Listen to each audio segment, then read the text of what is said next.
What's up, guys? Welcome back to the channel. We're taking a look at Baldur's Gate 3 here, running on the ROG Ally, and we're going to mainly focus on 1080p, some low, maybe some medium, and we'll take a look at FSR and that type of thing here as well. Hopefully the video will at least give you an idea of some initial impressions of performance and the kind of settings I'm messing around with, and see if it's something you want to dive into. But the game itself is fantastic, and launching it here on the Ally is pretty easy as well. They have their own launcher, but even in gamepad mode, you just hit A, and it actually works for the play button, so I don't have to switch back and forth or use the touch screen, which was handy here for screen capping. So I thought I would mention that.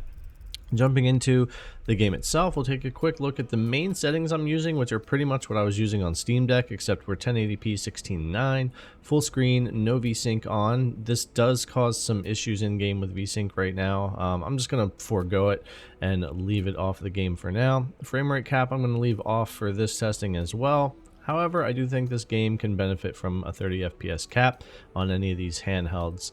We're going to use the low setting with medium texture and A2 for texture filtering.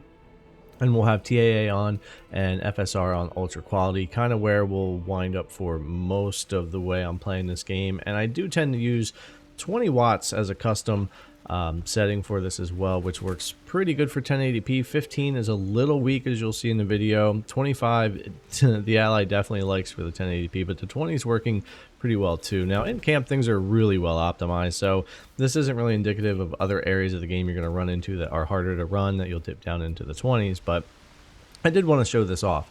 Now I do want to use this one area just to show our GPU bottlenecking here, not in a bad way. We're using all the resources here, and at 15 watts, and what it looks like here from FSR off to quality, a little bit of a boost there for our FPS, of course, and then we'll go over to FSR on regular quality instead of ultra quality, another little bit of a boost there. However, of course, image quality will get blurrier. FSR 1's not the best, and FSR 2 is coming for this game that we'll test when it comes out, and we'll compare, and that's going to be much better. But we do have FSR 1. It does help to run in 1080p, because straight native 1080p is just not going to be great. Now on medium settings, FSR off, 35 FPS sitting here in a really easy to run area. It's not viable that you'll be able to run that way out in the game world, and even with FSR ultra quality, medium can be tough as well. We'll take a look at some gameplay when we get that far, and then back over to just some balance here on the medium. But I just want to show those just kind of so you can see the differences in performance. But let's go ahead and stick with our normal settings that I'm going to be using throughout a lot of the video here. So 15 watts, 1080p, FSR ultra quality, low custom with the medium textures and all that.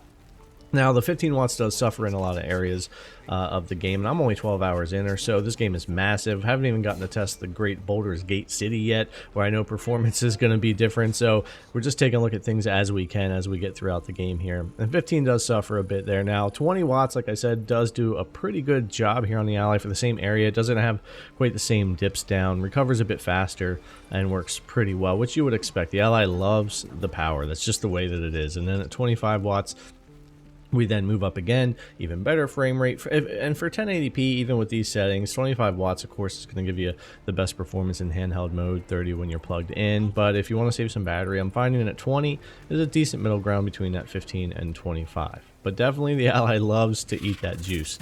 Now, when it comes to like some battling outside, some gameplay and stuff, performance will again vary all over the game depending on where you're at. But just to show some here, because we have a lot of NPCs on screen, a lot of players, and that type of thing, it does at least show this running. And we're at 20 watts here, 1080p FSR ultra quality, and it holds up pretty well. If we go over to 20 watts FSR off, that's when things will kind of start to dip on us. Not as bad as 15 watts, but we will go down to 30, and in other areas of the game definitely under 30. That's where a 30 FPS cap could be more useful, but the 20 watts is more versatile, of course, than the 15 when we get into things.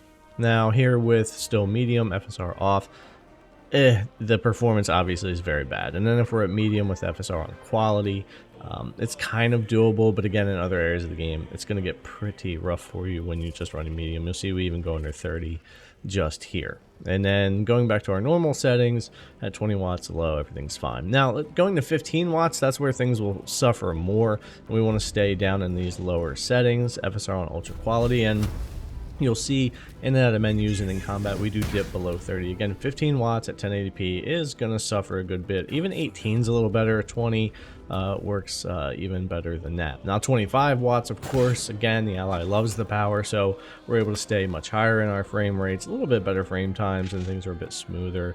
We recover faster, zooming in and out and moving through menus. So of course, 25 watts being the best performer in most areas of the game on the Ally here. Now, of course, depending on where you're at, like I said, you're going to bounce anywhere from 30 FPS to 60 FPS, depending on what wattage you're using, your settings, and where you're at in the game. And again, I'm like 12 hours in, so this is a lot of initial stuff, but it's really interesting to see how well this is running on a handheld though.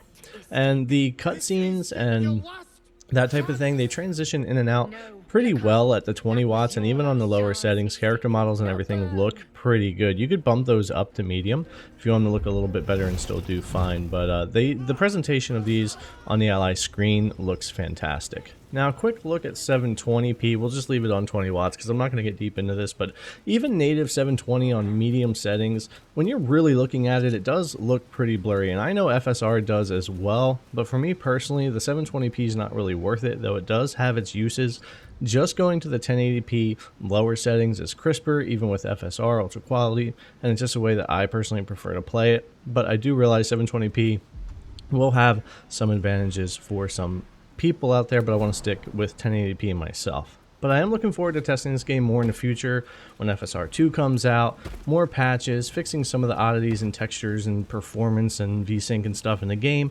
But I thought this was a good look at how things are performing at launch here for Baldur's Gate 3 on the ROG Ally. Alright guys, thanks a lot for coming to check out the video as always. I really appreciate it, and I'll see you guys in the next one.